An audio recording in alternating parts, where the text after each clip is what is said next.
Hello, I'm Peter Ashman and I'm delighted to be able to share my career story with you on the wonderful ALPSP Careers Hub. And mine is a bit of an unusual career journey and unlikely to be like any of yours, but I hope that some of the decisions I made during my career and some of the things that happened to me will be helpful to you as you develop your careers. So for 5 years, I was the chair of ALPSP, and at the same time, I was CEO of BMJ. But my career started when I left school at 16 and took a job as a postboy in a television company. I never pursued an academic qualification of any sort, so I've never been to university. So I started as a postboy in a television advertising company and did that for a while. Got a job as a sales executive, and 10 years later, I left the company as a sales head. I say left the company, I'd been made redundant. And that is something that is going to happen during your career, quite likely. So I did other things for a couple of years, and then in the absence of anything else to do, somebody said to me that Current Science Group, scholarly publisher, were looking for a part-time postboy. And so I took that job, not knowing anything at all about scholarly publishing at the time. And there I found myself back in the post room. The owner of the company found out that I'd had a career in advertising sales, and he offered me the chance to sell advertising in their journals, which I did for a couple of years, and it seemed to go quite well. 2 years later, I was contacted by The Lancet, and I joined them as their sales director for selling in the UK and internationally. 2 years after that, The Lancet offered me the opportunity to go to New York and be their vice president of publishing.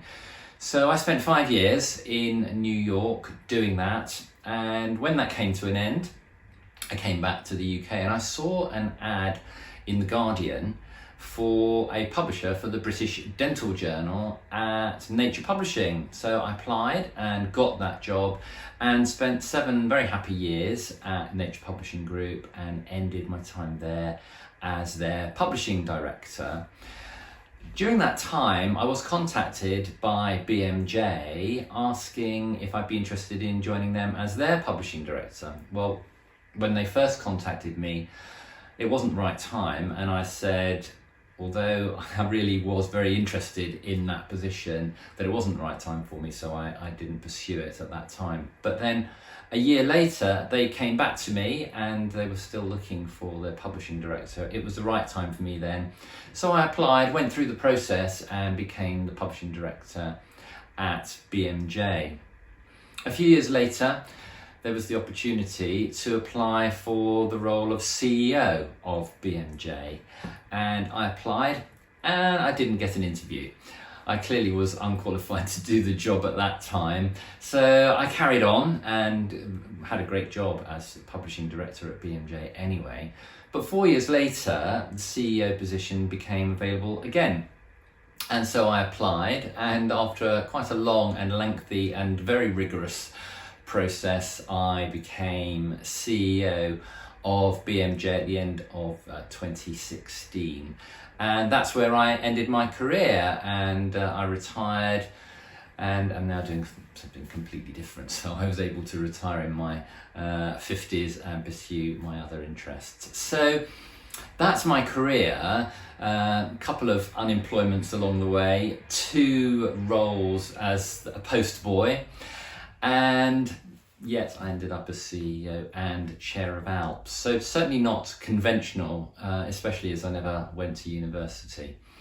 So what might some of the things that happened to me in my career be of value to you? Well, I think hard work, tenacity, focus, dedication and drive are key things in any career. But building a network is a really important part of career progression, and I know that there's a video about building your network on the ALPS Careers Hub, so do take a look at that. In terms of building a network, obviously there's LinkedIn. Go to conferences though, go to as many conferences as you're allowed to go to, and network and ask questions during sessions. It's a great way to get noticed and also just to build your own profile as well as learning things.